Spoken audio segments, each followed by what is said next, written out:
Mi nombre es Javier Mendoza y tengo 62 años. La gente me dice Javi. Durante 40 de esos años mi único hogar verdadero ha sido la cabina de mi tráiler, un Kenworth V900 al que llamo El Conquistador. Mi ruta es la Dalton Highway, aquí en Alaska. La gente de fuera la llama la carretera de hielo, y le tienen razón. Es una bestia de grava y hielo que se extiende por cientos de millas, desde Fairbanks hasta el borde mismo del océano Ártico en Prudhoe Bay. No es una ruta para chamacos ni para impacientes. Es un trabajo que te paga bien, pero te cobra el doble en soledad y en nervios. Cada viaje es una apuesta contra el clima, contra el cansancio y contra la física.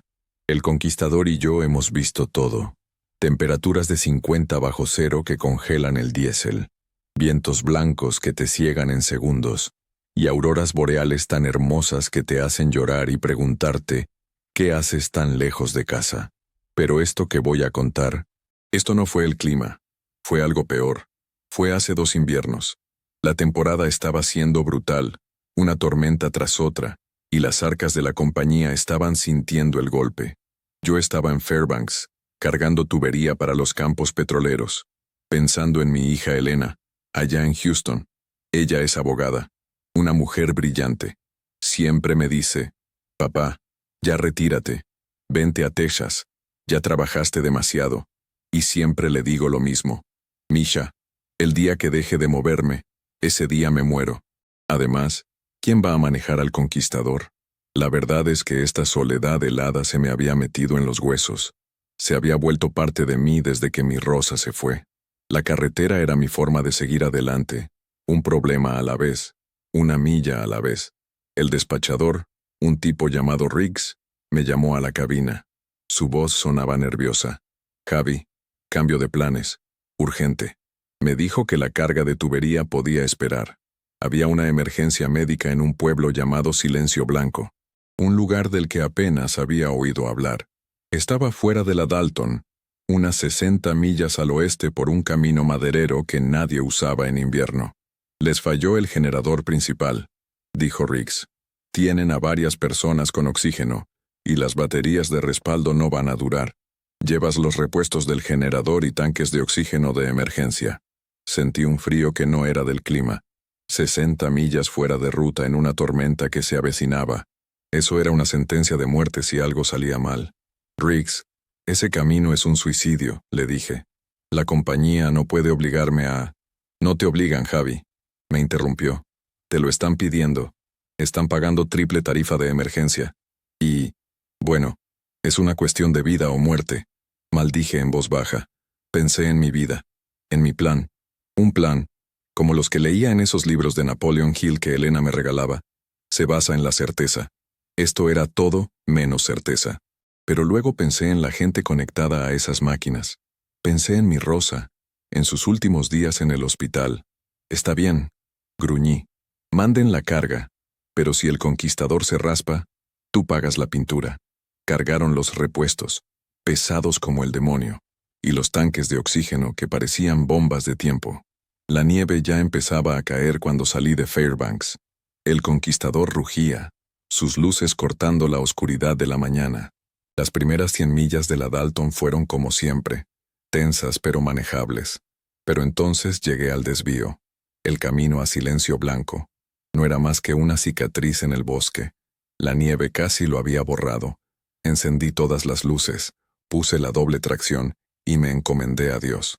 El plan era simple, mantener el impulso, no detenerme por nada y rezar para que el hielo bajo la nieve aguantara el peso de 40 toneladas. Mi mente trabajaba sin parar, analizando cada sonido del motor, cada crujido del hielo. La superación, me decía a mí mismo, no es más que una serie de decisiones correctas, una tras otra. La tormenta se desató con una furia que rara vez había visto. El viento aullaba como un alma en pena, y la nieve era una pared blanca. No veía el camino, solo seguía el GPS y la intuición que te dan 40 años al volante. Varias veces sentí que el remolque quería rebasarme, pero lograba enderezarlo. El miedo es útil, te mantiene alerta. El pánico es el que te mata, y yo no sentía pánico. Sentía determinación. Esa gente necesitaba lo que yo traía. Después de lo que parecieron 2 vidas, unas luces débiles aparecieron a través del caos. Silencio blanco. El pueblo estaba en un pequeño valle, protegido del peor viento. Pero se veía mal. La mayoría de las casas estaban a oscuras. Me detuve frente a lo que parecía ser la clínica, el único edificio con un generador zumbando débilmente. Apenas apagué el motor, la puerta se abrió y salieron 2 personas. Un hombre mayor, con bata de médico, y una mujer, también mayor, pero con una postura recta como un general. «Gracias a Dios», dijo el hombre, con la voz temblando. «Soy el doctor Mateo, y ella es Elara, la alcaldesa». La mujer, Elara, me miró fijamente. Tendría 70 años, pero sus ojos eran agudos. Su ropa era simple, pero noté el reloj en su muñeca. Era un Cartier clásico, de oro, un modelo que no se ve todos los días, mucho menos en un pueblo perdido en Alaska. Desentonaba con todo lo demás. «Es usted un hombre valiente, señor», dijo. «Mendoza, Javier Mendoza. Traigo sus partes y el oxígeno. Rápido, Mateo. Organicemos a los hombres para descargar», ordenó Elara. Su voz no pedía, mandaba. Mientras descargábamos las pesadas piezas del generador y los tanques, pude ver el pueblo. Era extraño. Las casas estaban perfectamente cuidadas estilo victoriano, pintadas de colores vivos a pesar de la nieve. No había basura, no había desorden. Era como un diorama, una maqueta perfecta, pero estaba muerto. No se oía un perro ladrar. No vi ni una sola huella de niño. Solo el viento. «La tormenta es fuerte», le dije a Mateo, tratando de sacar plática. «Siempre lo es», dijo él, sin mirarme. «Aquí vivimos del silencio, y morimos por él si no tenemos cuidado». Elara se acercó. «Señor Mendoza, la tormenta ha cerrado el paso. Es imposible que regrese esta noche. Tenemos una casa de huéspedes preparada para usted. Es lo menos que podemos hacer». «Le agradezco, señora, pero en cuanto el mecánico instale eso yo...» «No», dijo ella. Su voz era suave pero absoluta. «Usted no se va a ningún lado. El camino no será transitable hasta mañana. Quizás pasado mañana. Es nuestro huésped. Insisto». Había algo en su insistencia que me puso los pelos de punta. No era hospitalidad. Era una orden. Me llevaron a la casa de huéspedes, una casita impecable, con muebles antiguos pero lujosos.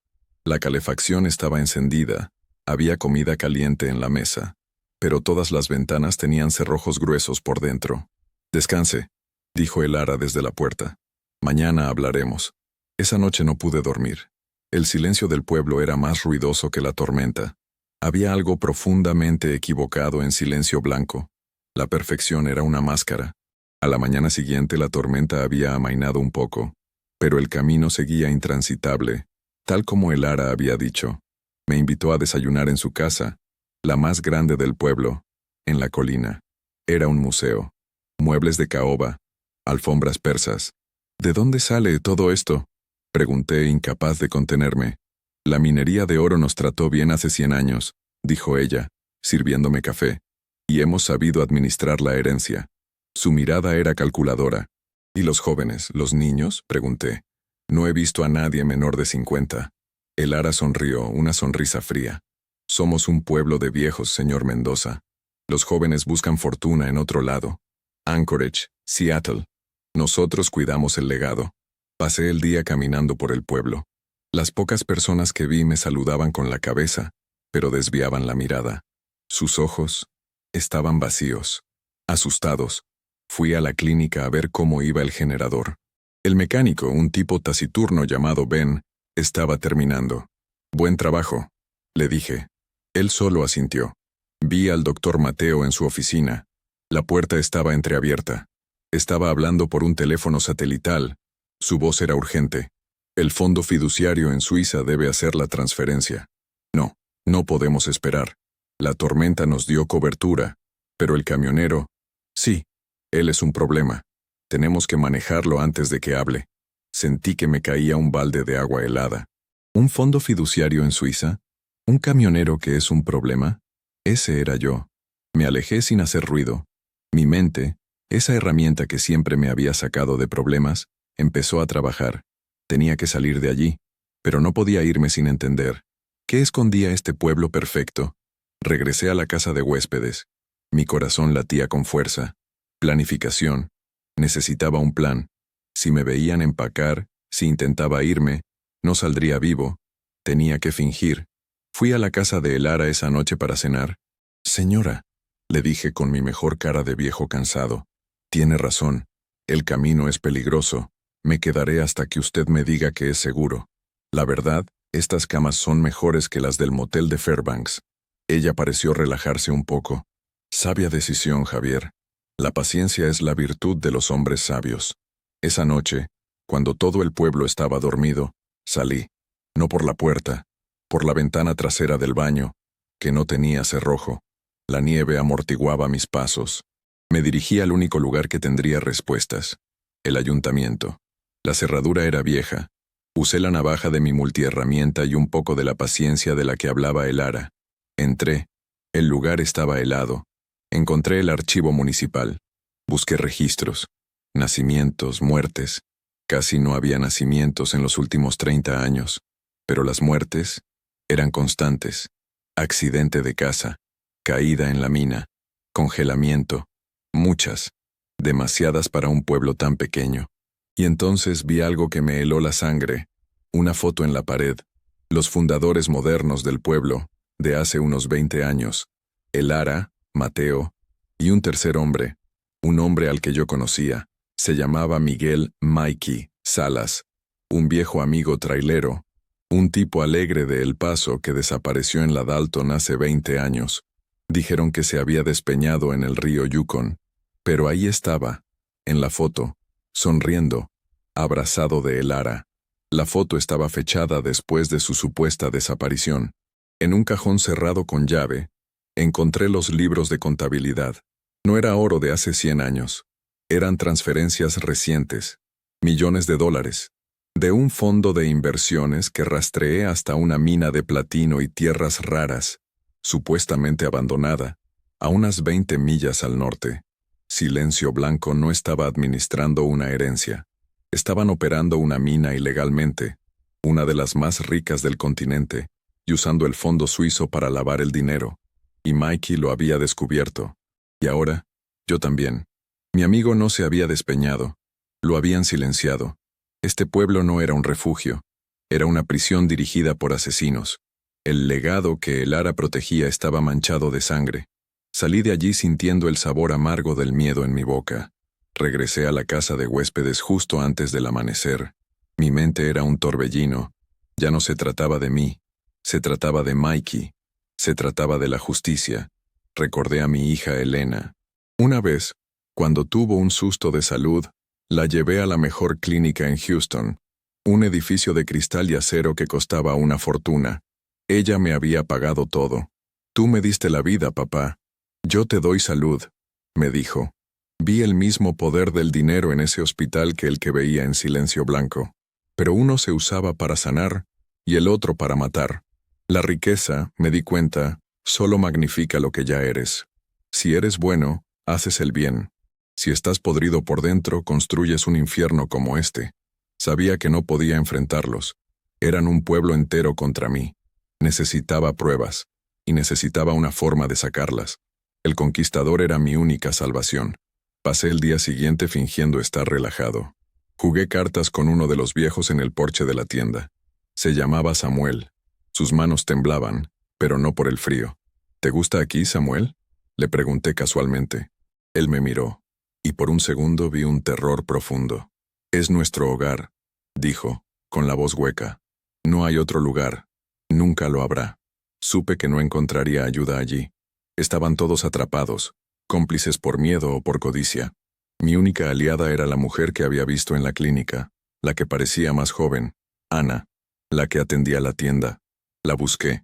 Estaba en la trastienda, catalogando latas.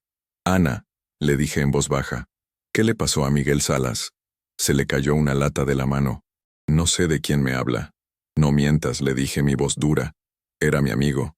Está en la foto del ayuntamiento. Lo silenciaron, ¿verdad? Como quieren silenciarme a mí. Ella empezó a llorar, en silencio. Tú no entiendes. Elara, ella nos salvó. Este pueblo se moría. La mina es nuestra. Si el gobierno federal se entera, nos la quitan. Lo que hacemos es para proteger a nuestras familias. ¿Matar gente protege a sus familias? ¿Ese es el legado del que hablan? Escupí. Era un accidente. Él no quería. Él amenazó con... Tartamudeaba. No me importa. Voy a salir de aquí. Y el mundo va a saber lo que pasó. No te dejarán, susurró ella. El camino está vigilado. Mateo y Ben te están esperando en la salida. Mi plan tenía que ser perfecto. El generador de la clínica, le dije. El que traje. Si se sobrecalienta, ¿qué pasa? Cortaría la energía de la torre de comunicaciones. Es la única que tienen. Bien. Necesito que hagas algo por mí. A las 3 de la mañana. Esa noche, la tensión era palpable. Sabía que el Ara sospechaba. Me trajo la cena a la casa de huéspedes. Espero que hayas disfrutado tu estancia, Javier, dijo. Mañana el camino estará despejado. Mateo te acompañará hasta la Dalton. No será necesario, le dije. Conozco el camino. Es por tu seguridad, dijo ella, y su sonrisa no llegó a sus ojos. A las 2:50 a.m. salí de la casa. Me moví entre las sombras como un fantasma. Llegué a la parte trasera de la clínica. A las 3:00 a.m., en punto, las luces del pueblo parpadearon y se apagaron. Ana lo había hecho. Corrí hacia el Conquistador. Lo había revisado. Habían saboteado los frenos de aire, pero yo siempre llevo repuestos. Había pasado la tarde arreglándolos en secreto. Arranqué el motor.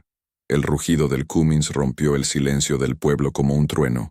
Las luces se encendieron en las casas. Vi a Mateo y a Ben corriendo hacia una camioneta. No tenía tiempo. Metí primera y pisé el acelerador.